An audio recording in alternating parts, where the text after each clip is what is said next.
파우스트 제1부 전반부는 말씀드린 대로 학자 비극입니다. 모든 학문을 섭렵했으나 큰 회의에 사로잡힌 파우스트의 이야기입니다. 그래서 몇 군데 중요한 부분들을 좀 읽어가면서 함께 살펴보겠습니다. 제1부의 첫 부분은 반장면인데요. 파우스트 독백으로 시작합니다. 천정이 둥글고 높은 협소한 고딕식 방. 파우스트가 불안하게 높은 책상 곁 안락의자에 앉아있다. 책이 빽빽이 들이찬 천정 높은 그런 방입니다. 나는 이제 철학도 법학도 의학도 유감스럽게 신학까지 철두철미 연구했다. 뜨거운 노력으로. 한데 여기 내가 서 있구나. 가련한 바보가 전보다 조금도 더 똑똑해지지 않은 채로 석사라 불리고 심지어 박사라 불리며 벌써 10년을 두고 위로 아래로 이리로 저리로 제자들의 코나 끌고 다녔다. 한데 알게 된 거라곤 우리가 아무것도 알 수 없다는 것뿐. 그게 내 가슴을 다 태울 지경이다. 내가 더 똑똑하긴 하지. 저 모든 얼간이들 박사, 석사, 율사, 목사 따위보다야. 의심도 회의도 날 괴롭히지 않는다. 지옥도 악마도 날 겁나게 하지 않는다. 그 대신 내게선 모든 기쁨이 사라졌고 뭔가 바른 걸 안다고는 망상하지 못하겠고 뭔가 가르칠 수 있겠다고는 망상하지 못하겠다. 사람들을 보다 낫게 만들고 바꾸어 놓겠다고는. 또 나는 재산도 돈도 없고 세상에 명예와 영화도 없고 개라도 이꼴로 더 살고 싶지는 않으리. 노학자의 독백입니다.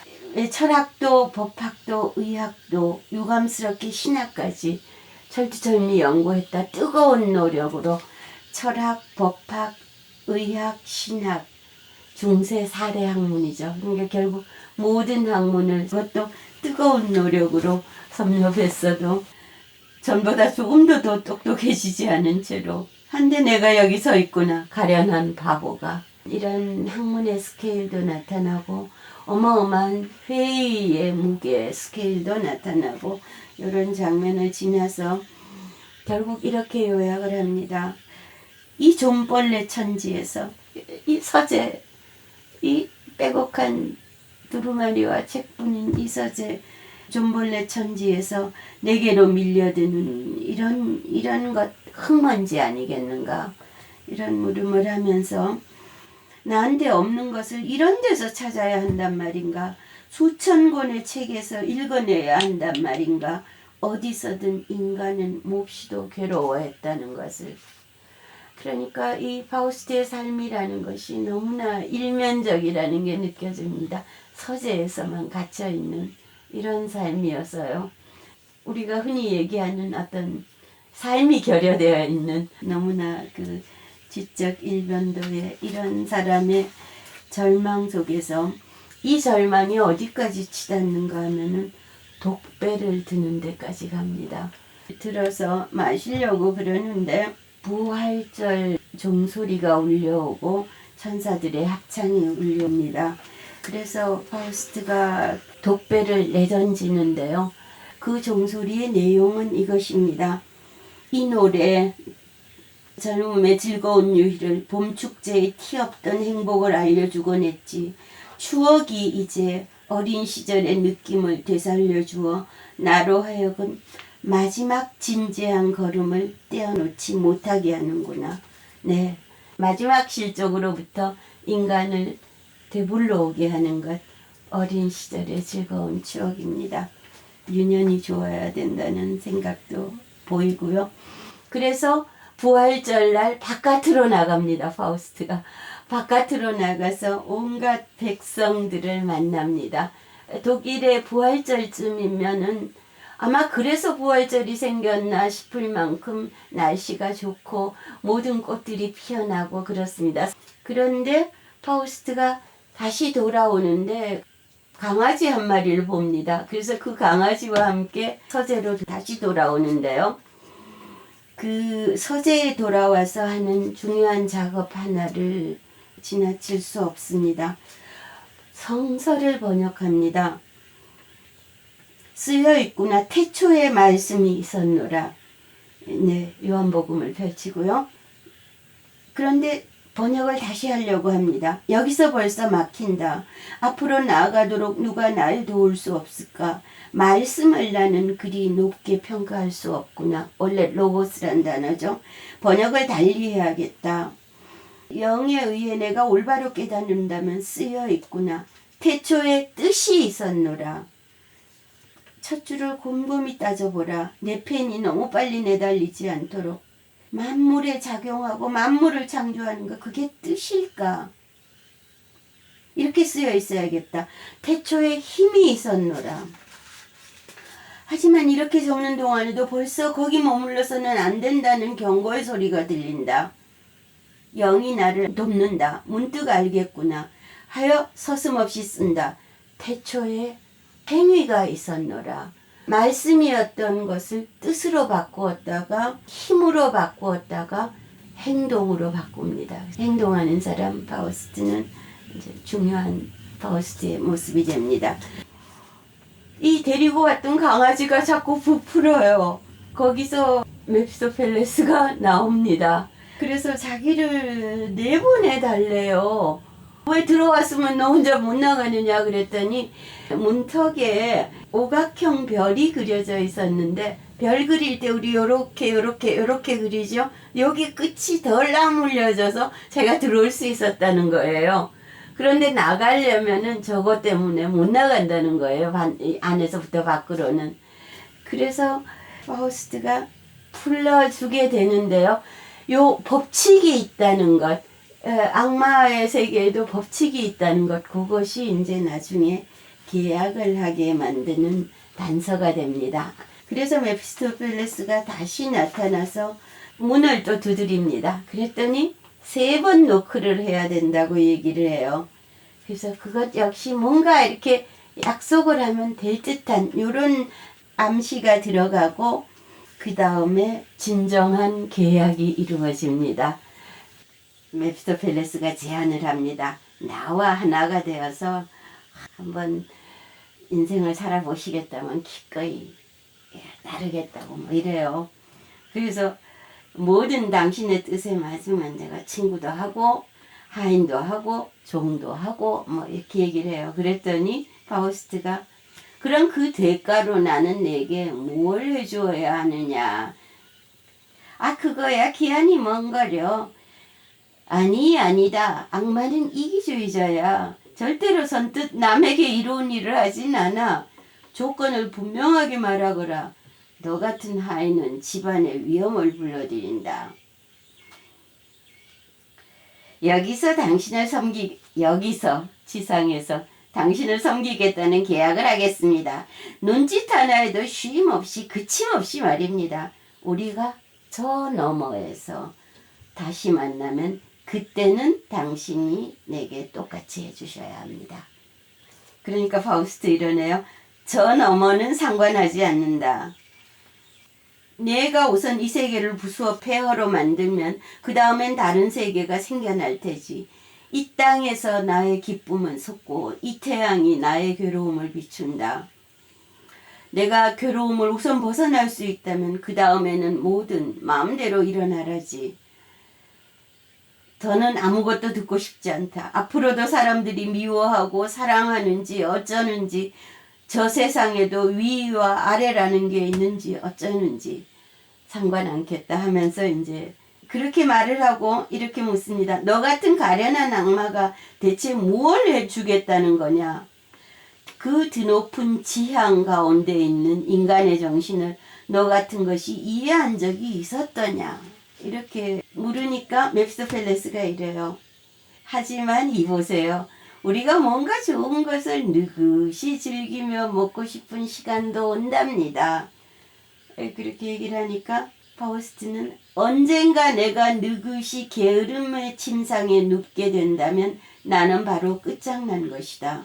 내가 내 환심을 써서 언젠가 내가 내 자신의 마음에 들 거라고 나를 속일 수 있다면, 향락으로서 나를 기만할 수 있다면 그게 나의 마지막 날이게 하라. 내 길을 제안하겠다. 좋습니다. 그럼 나도 좋다. 내가 어떤 순간을 향하여 이렇게 말하면, 멈추어라, 너 참 아름답구나 하면, 그때면 내가 나를 묶어도 좋다. 그때면 나 기꺼이 멸망하겠노라. 그때면 조종이 울려도 좋다. 그때면 너는 종살이에서 풀려나리라. 시계는 서고 바늘은 떨어지리. 나의 시간은 지나간 것. 잘 생각하십시오. 그런 말은 우리가 있지 않습니다. 예, 중요한 계약이 이루어집니다. 예. 언젠가 순간을 향하여 멈추어라, 너 참 아름답구나 할 때 영혼을 가지고 가기로 한 거죠. 그런데 이 하늘에서는 가장 아름다운 별을, 지상에서는 모든 최고의 향락을 원하는 파우스트가 쉽사리 멈추어라 순간이야 하겠습니까? 그래서 파우스트가 12,111행에 달하는 기나긴 작품이 됩니다. 그러면서 이 계약은 또한 어쩌면 파우스트가 쓰인 시대보다 우리 시대에게 더욱 유효한 조건이 됩니다. 예, 스톱할 때까지. 그리고 얼마나 많은 욕망에 추동되어서 우리가 사는지요. 현대에 정말 중요한 핵심 코드가 된 욕망이라는 이것을 200년 전에 벌써 잡아서 구체화한 작품이 파우스트입니다. 그래서 뭘 하는가 하면은 메피스토펠레스가 처음으로 예, 정말 갑갑한 서재 안에 있죠. 이게 다 뭡니까 하고 세상을 보여주러 가게 되는데요. 세상을 보여주러 가자면 파우스트 그 우중충한 털 외투를 입고 이러고 있어서 안 되죠. 그래서 파우스트가 연극에서는 옷을 갈아입는 아마 동안일 겁니다. 그동안 메피스토펠레스가 파우스트의 가운을 걸치고 파우스트인 줄 알고 찾아온 학생을 이리저리 놀리는 재밌는 장면들이 이어지는데요.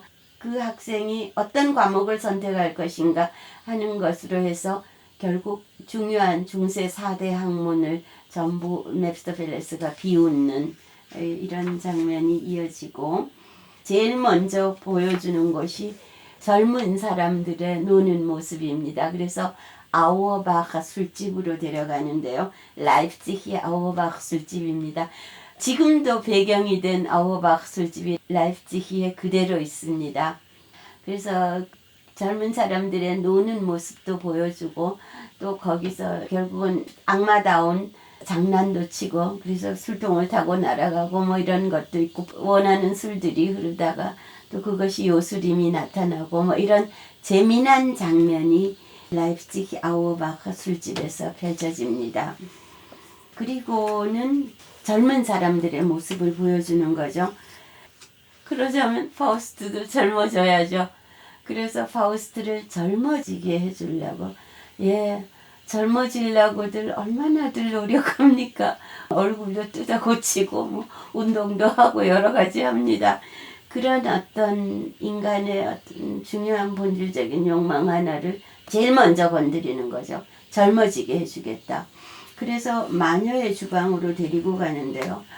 예, 마녀의 주방이죠. 온갖 그냥 이상한 물건들, 약초들 막 빼곡이 놓이고 뭐가 부글부글 끓고 원숭이가 왔다 갔다 하고 이런 데로 데리고 가요. 그러니까 파우스트가 이런 미친 마술은 거슬린다. 나를 치유하겠다고 너는 약속한단 말이냐. 이런 미친 짓거리의 오물 속에서 하고 묻습니다. 첫마디로.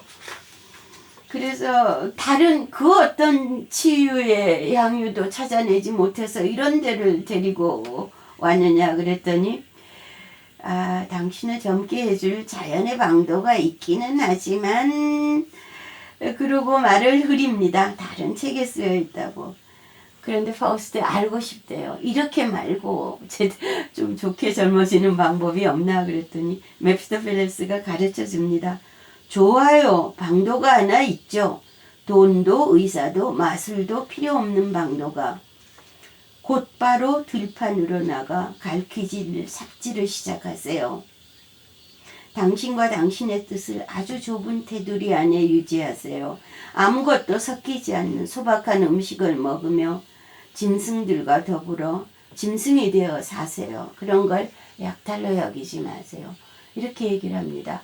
당장 들판에 나가서 노동하고 소박하게 살고 소박한 음식을 먹고 자연과 어울려 살면 그것이 젊어지는 길이라는 거죠. 근데 그거를 이 건강한 방법을 악마가 다 가르쳐줘요. 그러나 파우스트는 그렇게 못합니다. 우리 도시인들 같은 거죠. 이제 어디 가서 걸음 주고 이렇게 하겠어요.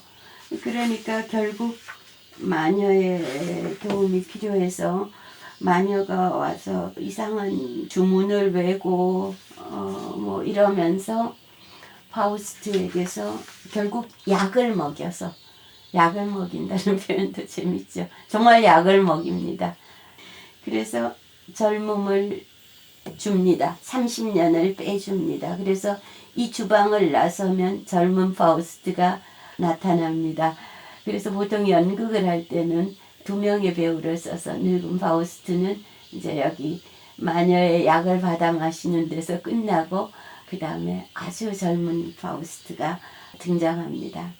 젊어져서 할 수 있는 다시 해보고 싶은 일이 무엇일까요? 그것이 다음에 이어지는 그레텐 비극 부분입니다.